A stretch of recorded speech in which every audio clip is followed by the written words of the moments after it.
लग्नाची पिढी या मालिकेच्या आजच्या भागामध्ये आपण पाहणार आहोत. मधू खूपच सिरियस झालेली आहे. कारण राजश्री म्हणले आहे, की आता राघव आणि सिंधूचं लग्न लावलं पाहिजे. राजश्रीचे ते बोल तिच्या कानामध्ये पडलेले आहेत आणि तेच ते पुन्हा तिला आठवत आहेत. त्यामुळे मधू चिंतातूर झालेली आहे. तेव्हा तिच्याजवळ रेश्मा येते आणि रेश्माला समजतं, की मधू सध्या चिंतातूर आहे, टेन्शनमध्ये आहे. तेव्हा रेश्मा तिला म्हणते, की "मला समजलंय तुम्ही का चिंतातूर आहात. कारण तुम्हाला समजलंय, की तुमचं स्वप्न आता कधीही पूर्ण होऊ शकत नाही.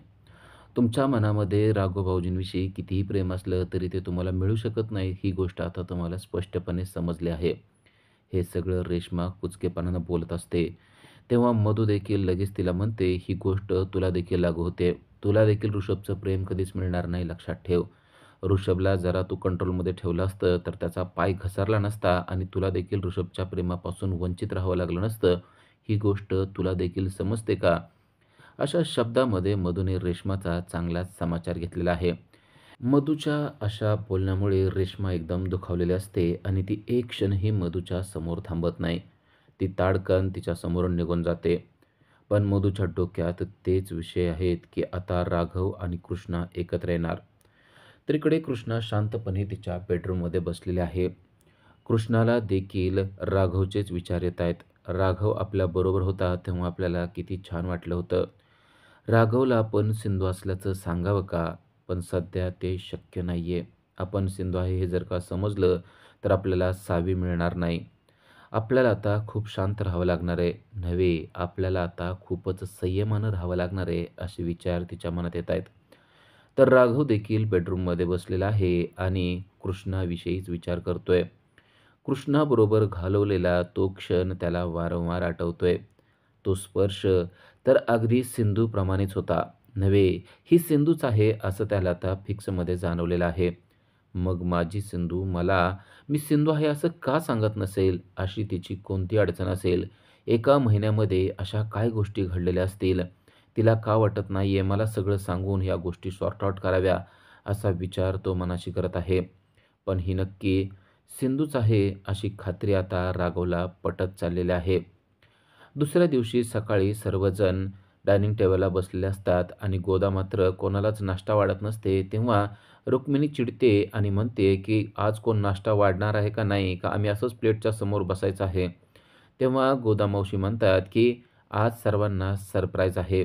सर्वजण आश्चर्यचकित होतात. "कसलं सरप्राईज?" तेव्हा ती सांगते, की "आज रुक्मिणी आई देखील आपल्याबरोबर नाश्ता करणार आहेत." आणि तेवढ्यात कृष्णा आणि रत्नाकर तिला हाताला धरून सर्वांच्या समोर डायनिंग टेबलकडे घेऊन येतात आणि तिला डायनिंग टेबलला बसवतात.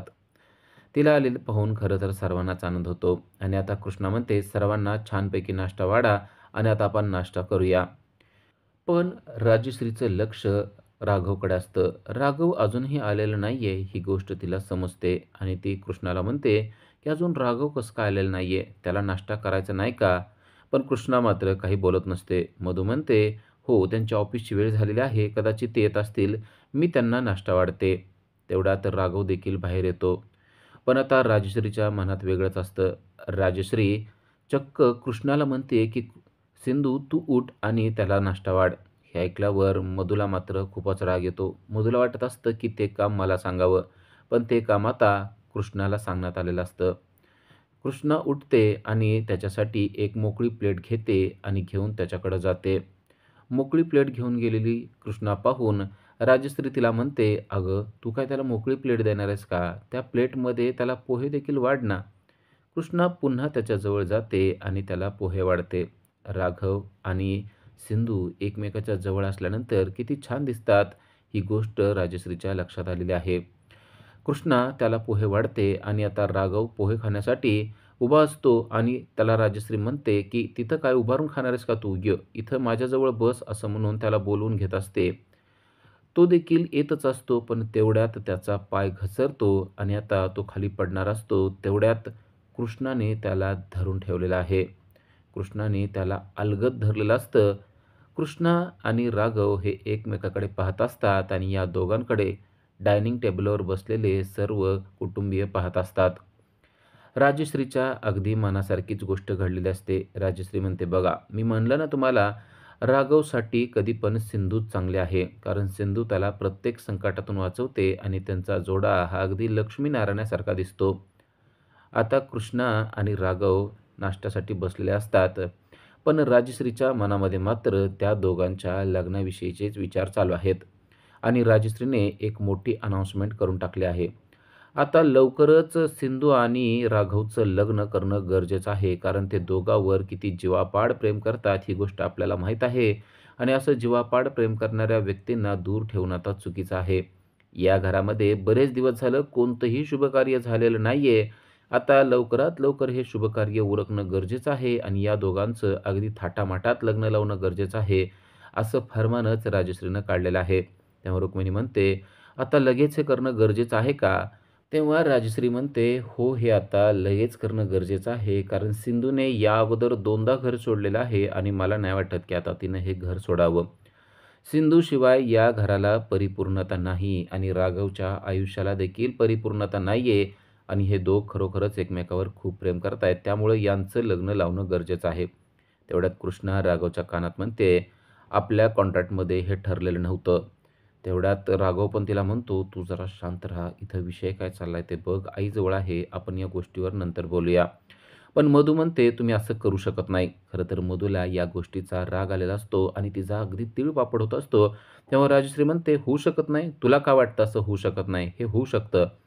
तेवढ्यात मधू म्हणते, "अहो, पण तुम्ही अजून राघव आणि सिंधूला विचारलं नाही ना. एकदा त्यांचं देखील मत घेणं गरजेचं आहे." असं म्हणून ती विषय वळवते. राजश्री देखील त्या दोघांना म्हणते, "काय रे, तुम्ही दोघं या लग्नाला तयार नाहीत का?" तेव्हा राघवला आता काय बोलावं ते समजत नसतं. मात्र कृष्णा म्हणते, की "आपण अजून 17.5 आहे ना, त्यामुळं मला वाटत नाही, आपण तर लहान आहे." त्यावेळेस राजश्री म्हणते, "ही असं का बोलते रे? असं का वाटतंय हिला?" तेव्हा राघव म्हणतो, "अगं तिचं काय ऐकते? ती गंमत करते आपण या विषयावर नंतर बोलूया नाही. कारण आता ना आपण नाश्ता करायला बसलोय ना, आपण आत्ता नाश्ता करूया. हा विषय नंतरही बोलला जाऊ शकतोय. हा विषय गंभीर आहे मला कळतंय आणि तुझ्यासाठी मी काहीही करायला तयार आहे हे तुला माहीत आहे ना. आत्ता हा विषय नको." असं म्हणून तो विषय टाळत असतो. त्यानंतर तो नाश्ता झालाय म्हणून उठतो आणि कृष्णाला म्हणतो, "कृष्णा, मला तुला बोलायचं आहे. तू जरा तुझ्या रूममध्ये ये." असं म्हणून तो तिला तिच्या रूममध्ये घेऊन जातो. कृष्णा लगेच त्याच्यावर तुटून पडते आणि म्हणते, "मी तुला सांगितलेलं आहे, आपलं कॉन्ट्रॅक्टमध्ये असं काही लिहिलेलं नव्हतं." तो म्हणतो, "हे बघ, मी काय तुझ्याशी लगेच लग्न करायला तयार झालेलो नाहीये. तुझ्याशी लग्न कर असं आई मला म्हणलेले आहे, मी तुला म्हणत नाहीये." पण कृष्णाचा एकच ठेका असतो, की आपण तुझ्याशी लग्न करणार नाही. आपलं लग्न झालं तर ते फक्त सल्लूशी होणार, कारण आपण सल्लूवर फिदा आहे ही गोष्ट तुला माहीत आहे. त्यामुळे तू आपल्या नादी अजिबात लागू नको. आणि तेवढ्यात राघवने तिच्या तोंडावर हात ठेवलेला असतो. कृष्णाला कळत नाही, की त्याने असं का केलंय? तेव्हा तो हळूच म्हणतो, "आई आलेली आहे आणि आपल्याला थोडंसं रोमॅन्टिक वागणं गरजेचं आहे, अन्यथा तिला आपल्यावर शंका येईल." राघव जेव्हा असं म्हणतो, तेव्हा ती देखील स्वतःचं लगेच रूप बदलते आणि राघवच्या जवळ जाते. राघव आता तिला आपल्या मिठीमध्ये घेतो आणि तिच्याशी प्रेमाने बोलायला लागतो. पाठीमागून आलेली राजश्री हे सर्व काही पाहत असते, की कशाप्रकारे राघव आणि सिंधू एकमेकावर प्रेम करतायत आणि हे सगळं पाहून तिला खूपच आनंद होतो. ती अक्षरशः त्यांची नजर काढते, पण त्यांच्या पाठीमागे त्यांना नजर लावणारी मधू असते. मधूला मात्र हे दृश्य अजिबात पटलेलं नसतं.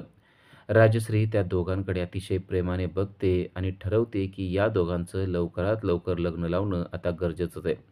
त्यानंतर कृष्णा स्वतःला नेल पॉलिश लावत बसलेले असते आणि मधू तिच्याजवळ जाते आणि म्हणते, "तू दोस्तीमध्ये कुस्ती करत आहेस. तू मला चीट केलं आहेस आणि आता तू त्याच्याशी लग्न करणार आहे." तेव्हा कृष्णा म्हणते, "ए, काय बोलतेस तू? आपल्याला त्याच्याशी लग्न-बिग्न काय करायचं नाहीये. आपल्याला ना त्याच्यामध्ये इंटरेस्टच नाहीये. अगं तो लंबू, आपण कुठं, तो कुठं, आपल्याला अजिबात आवडत नाही तो. पण तुला काय व्हायला लागलेलं आहे?" पण मधू मात्र तिला सांगत नाही, की आपल्याला राघव आवडतो. तेव्हा कृष्णा सांगते, की "आपल्याला ना या घरातून लवकर निघून जायचं आहे. मला तर इथं थांबूच वाटत नाही. पण आता त्यांची तब्येत खराब झालेली आहे ना, आता त्यांची तब्येत बरी झाली ना, की आपण इथून नोंदोग्यारा होणार आहे. पण अजून एक गोष्ट आपल्याला एक अडचणीची झाली आहे. ती जर का तू मिटवलीस ना, तर आपण लवकरात लवकर या घरातून निघून जाऊ." असं म्हणून कृष्णाने बरोबर तिला पाहिजे आहे तो विषय मधूच्या समोर काढलेला आहे. "माझ्या गोदाला एक मुलगी दत्तक घ्यायची आहे आणि ती मुलगी तिला मिळाली तर मी इथून लवकरात लवकर जाऊ शकते." हे ऐकल्यावर मधू एकदम खुश होते. मधू म्हणते, "हे तुझं काम मी करू शकते." सिंधू म्हणते, की "जर का तू हे काम फास्टमध्ये केलं तर आपण तुझ्या आयुष्यातून कायमचं निघून गेलोय असंच समज. मधू आता खूपच आनंदित झाली आहे, कारण तिच्यासमोर चेहरा आला आहे, तो म्हणजे सावीचा. उद्याच्या भागामध्ये आपल्याला पाहता येणार आहे, की राघव सिंधूच्या सगळ्या आठवणी जाळामध्ये टाकत आहे. एक-एक फोटो, कागद तो जाळत आहे आणि हे सगळं तो अगदी मुद्दाम करत आहे. या सगळ्या गोष्टीचा कृष्णावर काय परिणाम होतोय हे त्याला पाहिजे असतं आणि कृष्णा पण पाठीमागून हे पाहत असते. तो मोठमोठ्याने, "सिंधू, तू माझ्या आयुष्यातून निघून जा. आता मला तुझ्यात काही इंटरेस्ट राहिलेला नाहीये," असं म्हणून तो कागद जाळत असतो. तेव्हा कृष्णा पाठीमागून येते, त्याला थांबवते आणि म्हणते, की "तुम्ही असं का करत आहात?" तेव्हा तो म्हणतो, "आता मला सिंधू नाही तर मला तू आवडते. कृष्णा, तू माझ्याशी लग्न करशील का?" असा सवाल आता त्याने केला आहे आणि तो सवाल नेमका मधूने देखील ऐकलेला आहे. मधू पाहते की कृष्णा आणि राघव एकमेकाच्या हातात हात घालून लग्नाविषयी बोलतायत, तेव्हा तिचा अगदी तीळपापड झालेला आपल्याला पाहायला मिळतोय. आता कृष्णा या लग्नाला हो म्हणणार का आणि याचा असर मधूवर काय पडणार ते आपल्याला पुढील भागामध्येच पाहता येणार आहे. अशाच अपडेटसाठी आजच आमच्या चॅनलला सबस्क्राईब करा. थँक